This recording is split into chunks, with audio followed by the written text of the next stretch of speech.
চুপ কথা থাক না। রূপার সাথে কিছু করবি না তুই। একদম চুপ। রূপাকে ছেড়ে দে। রূপা, রূপা কথা বল। রূপা কোথায় তুই? কি যেন বলছিলাম? অনুরাগের ছোঁয়া ধারাবাহিকের আজকের পর্ব। ধারাবাহিকের শুরুতে আমরা দেখতে পাই দীপা বলছে যে নতুন অতিথি আসতে চলছে, আমি তাকে দেখতে পারবো না, এমনটা হতে পারে না। এরপর সেখানে অবিনাশ চলে আসে। তখন দীপা বলে অবিনাশ এসেছে। এরপর দীপা নিজের অনুভূতি কাজে লাগিয়ে অভিনয়ের কাজে চলে যায়। এটা দেখে তো বাড়ির সকলে অবাক হয়ে যায়। অবিনাশ বলে আপনার 3টে চোখ রয়েছে, তাই তো আপনি এত সবকিছু করতে পারছেন। অবিনাশের গলা শুনে দীপা বুঝতে পারে তার কোনো একটা সমস্যা হয়েছে। তখন দীপা জিজ্ঞেস করে কি হয়েছে, কিন্তু অবিনাশ বলে কিছু হয়নি, আমি একদম ফিট আছি। এরপর অবিনাশ বাড়ির সকলকে জানায় সে সূর্যের সাথে আলাদাভাবে কথা বলতে চায়। এরপর অবিনাশ সূর্যকে নিয়ে বাড়ির বাইরে চলে যায় এবং সেখানে গিয়ে অবিনাশ সূর্যকে জানায় সে দীপাকে নিজের চোখ দান করতে চায়।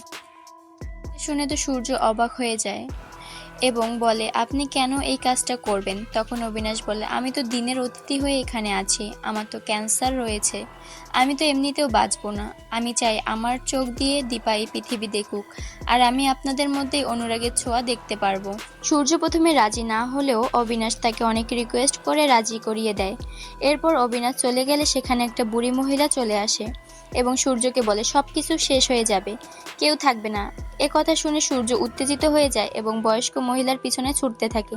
ঠিক সেই সময় রুডি একটা গাড়ি নিয়ে এসে সূর্যকে ধাক্কা মারে এবং সূর্য অজ্ঞান হয়ে যায়। রুডি বলে আমি এভাবেই সবাইকে শেষ করে দিব। পরবর্তী সিনে আমাদের দেখানো হয় সূর্য বাড়িতে ফিরতে দেরি করছে দেখে দীপা উত্তেজিত হয়ে পড়ে এবং সবাইকে বলে তাকে ফোন করার জন্য। রূপা খেয়াল করে সূর্য ফোনটা বাড়িতে ফেলে গেছে। এরপর কৃষ্ণ বলে আমি বাইরে গিয়ে খুঁজে আসছি, আপনি চিন্তা করবেন না।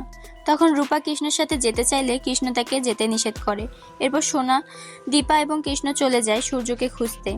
তারা বাইরে গিয়ে দেখতে পায় সূর্য মাটিতে পড়ে আছে। তখন সোনা অনেক কান্নাকাটি করতে থাকে, তার বাবাকে জড়িয়ে ধরে। পরবর্তী সিনে দীপা ছটফট করছিল বাইরে যাওয়ার জন্য। ঠিক সেই সময় উর্মির ফোনে কল আসে এবং সে জানতে পারে সূর্য অ্যাক্সিডেন্ট হয়েছে। দীপা উর্মিকে জিজ্ঞেস করে কি হয়েছে। তখন উর্মি বলে অবিনাশের একটু শরীর খারাপ হয়েছে, তাই দাদাই তাকে নিয়ে হসপিটালে গেছে, আমিও যাচ্ছি।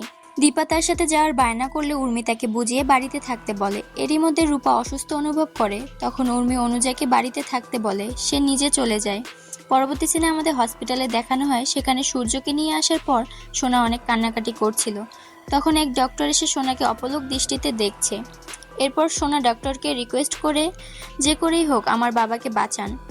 সিনে আমরা দেখতে পাই রুডি দীপা এবং রূপাকে মারার জন্য তাদের ঘরে ঢুকেছে।